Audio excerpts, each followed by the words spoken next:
Halika na, sabay tayo.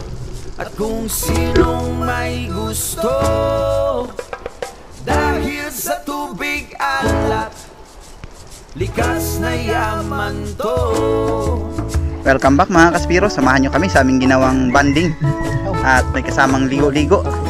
Siyempre meron pa rin pamamana para magkaroon tayo ng ulam at makaihaw tayo sa isla. Kaya samahan nyo kami sa buong kaganapan. Let's go!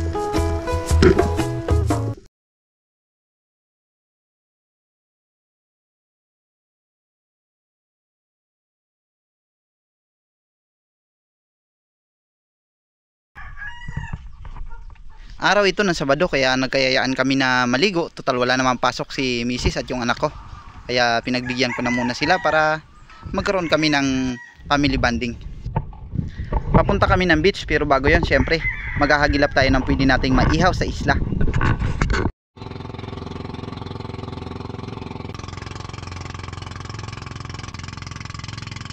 Alright, dito na kami sa spot. Hagilap na kami ng maiihaw at makikilaw bago tayo bumara sa isla. Let's go.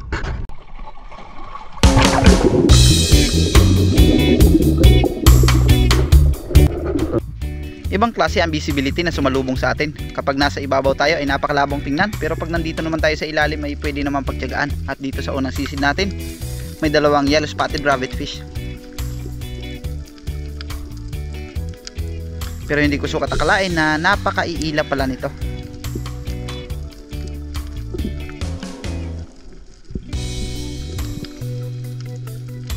Bahagyang bumagal yung kanilang paglangoy pagdating sa unahan kaya sinubukan kong abangan baka sakaling bumalik. Pero nung makita kong dumiretso ay gumawa pa ako ng paraan. Sinundan ko pa sila hanggang sa kabila ng kanto.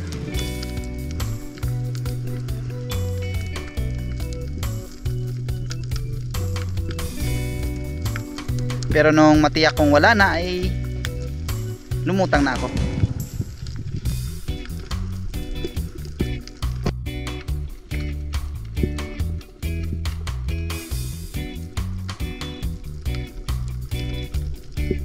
Napakaganda ng formation ng mga bato dito mga kaspiro. Minsan ko na itong nahulihan ng red bass kaya sa pagkakataong ito ay sinubukan kong mag-ambush baka sakaling meron tayong mapana. Hanggang sa nakakita tayo dito ng isang angel fish. Hindi ko kaagad pinana dahil baka meron pang isda na mas malaki kumpara sa kanya na lalapit sa atin. Pero nung natiyak kong wala na ay pinana ko na para may maihaw tayo sa isla.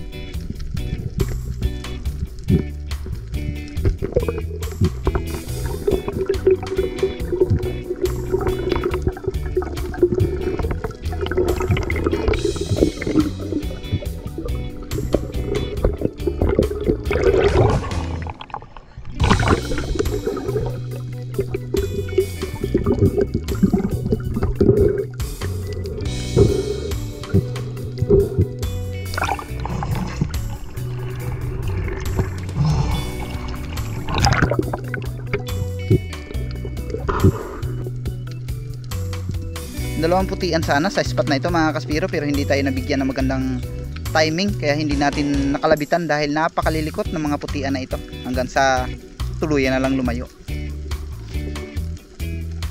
Sa mga nagtatanong po kung nahack yung ating account, negative po yan dahil tayo pa rin po ang nagmamanage nito. Pinalitan ko lang po lang pangalan dahil plano kong ilagay sa bangka. Napakahaba kasi kung spearfishing Joseph Agdon ang ating ilalagay. Napakaraming litra ang kailangan. At naisip ko rin na simula sa lolo ko ay namamana na hanggang sa akin kaya tama lang ang bloodline na ipalit natin. Ayun. Dito na kami sa isla mga kaspiro. Ihawin natin ito. Itong angel fish. Talagang wala akong ibang napana na isda maliban dito kaya pagtsagaan natin to. Di bali mamaya awan ng Diyos baka makahuli pa tayo. Ayun na, nagpabaga na si Mrs. ng iihawan natin.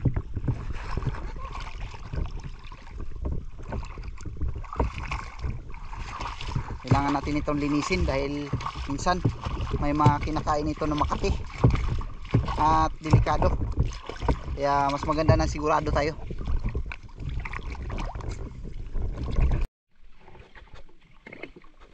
Grabing taba. Yun, oh. Ah. Power, sarap ito.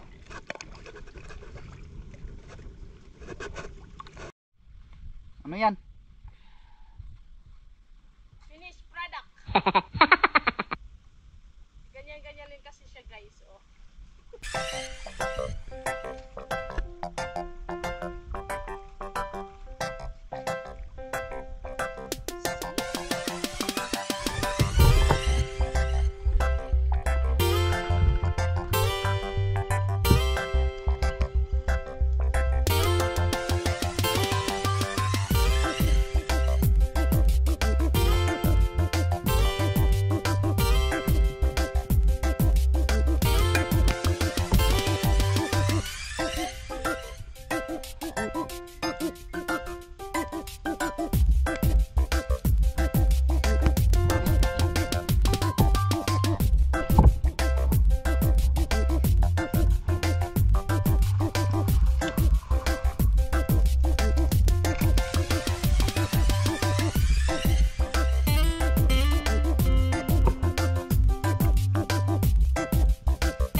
Tapos ng masarap na kainan ay natulog kami sa isla, kaya medyo hapon na kami nakapunta sa spot na pwede pa nating panaan sana ng mga oras na yun. Kaya lang antok, talagang hindi rin naman advisable na mamana kapag busog.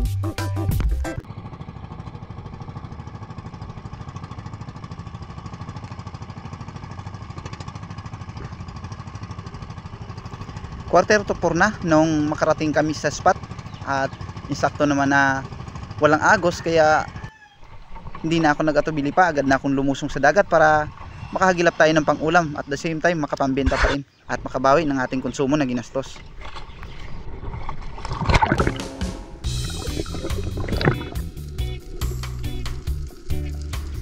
Hindi naman gaanong malinaw yung spot, pero pwedeng pagtiyagaan, kaya nagbakasakali akong makahuli tayo dito hanggang sa hindi pa matagal ang nakakalipas nung bigla tayong nakakita ng napakaraming kingmak. Hindi man gaanong kalakihan, pero pwede na.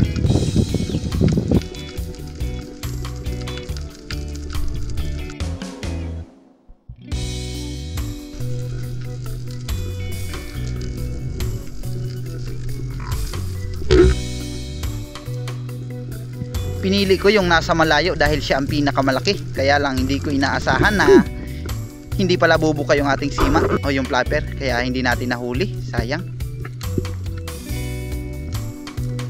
Kaya matapos ng ilang bisis kong pag-ikot at wala na akong pelagic yung nakita, ay naghunting na ako ng territorial. At dito nga may 2 pirasong coral trout na sumalubong sa atin, at pinili ko yung pinakamalaki, at yun ang ating pinana.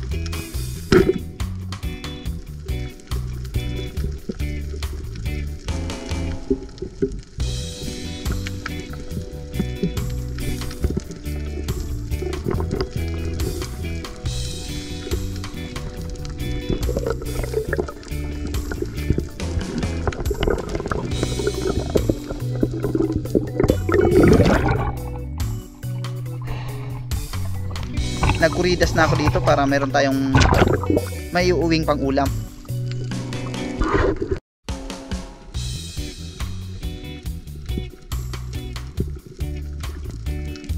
Sa pinanaan natin ng lapu-lapu ay merong bilyas o yung kanuping na pula. Hinanting ko na siya. Mabuti na lang, bumalik pa. Akala ko kasi didiretso na sa panganto.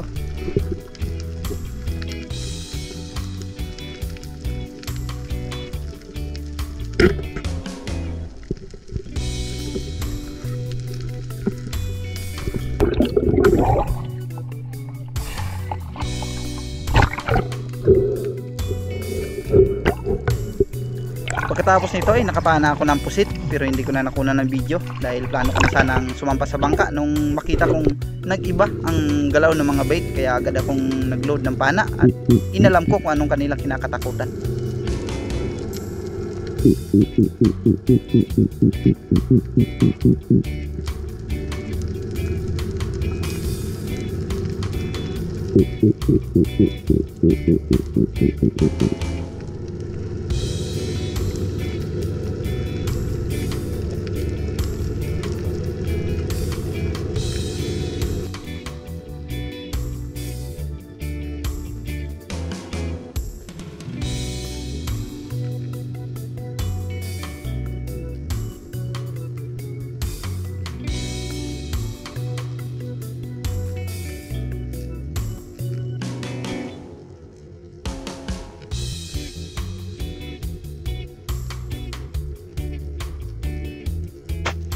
Pawikan pala, at dahil nakaload na rin tayo ng ating pana ay pinili ko nang magpatuloy. Sa muli kong pagsisid ay meron akong nakitang isang lapu-lapu o yung coral trout.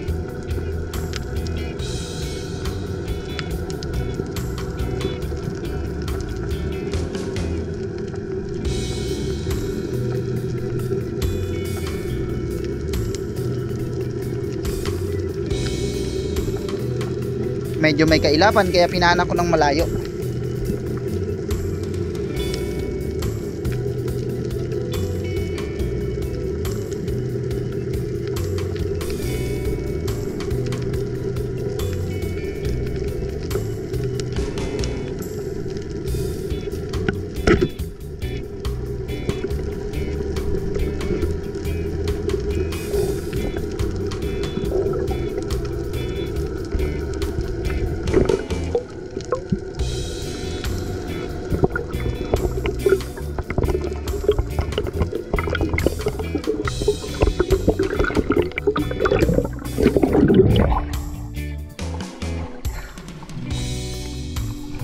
Ipag-ihaw barbecue na.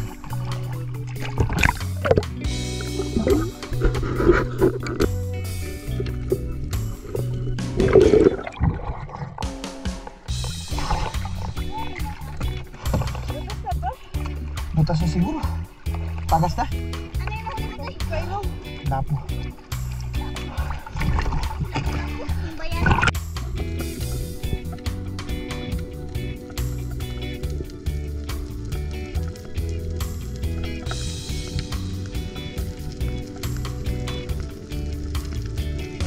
Next dive, 2 pirasong mangrove snappers, kaya lang napakalilikot. Good size na pa naman sana, pero sumablay ang tira.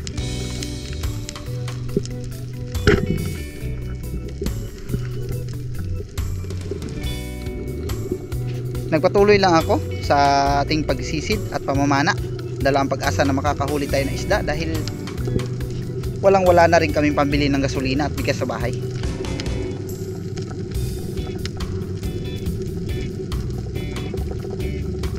Hindi nga nagtagal, meron ako napansin na malalapad na klase ng isda, at nung klinaro ko ay grasya na mga kaspiro, mga golden trevally, at napakarami.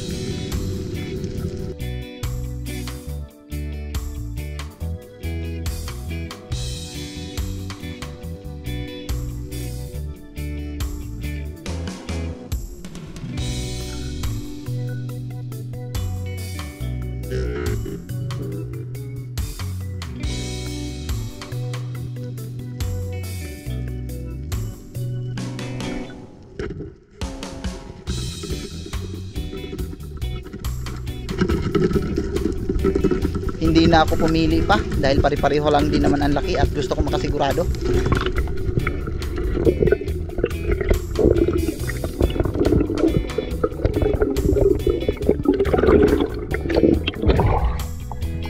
Blessing na!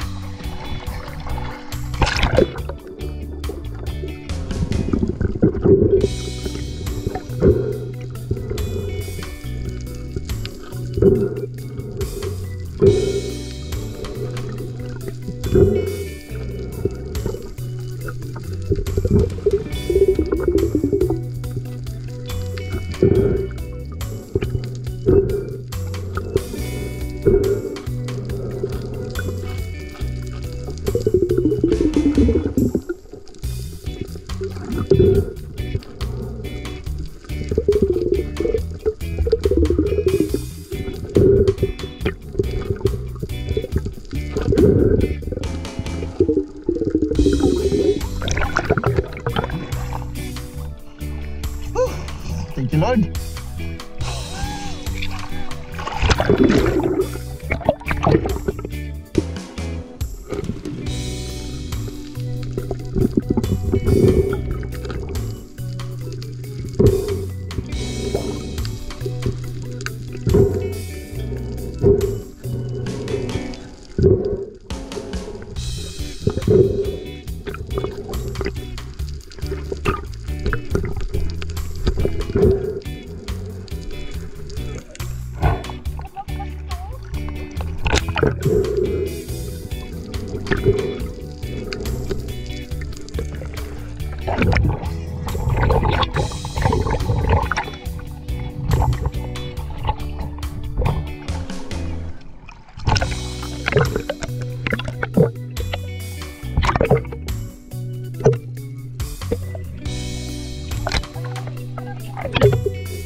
Tapos nating mahuli yung golden trevally na ito, ay nagdesisyon na rin kaming umuwi na. Alright, nandito na kami sa tabi, mga kasino. Sayang yung isang tangigi, kapagtaw. Ito yung ating yaya. Ayos lang dahil hindi naman talaga pamana yung sadya namin. Ligo lang talaga. Kaso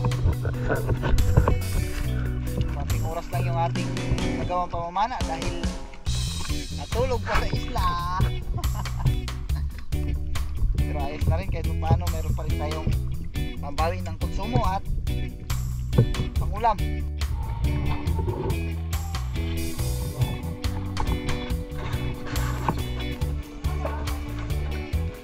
Isang ano lang yan? Ha? Isang lang yan? Ha?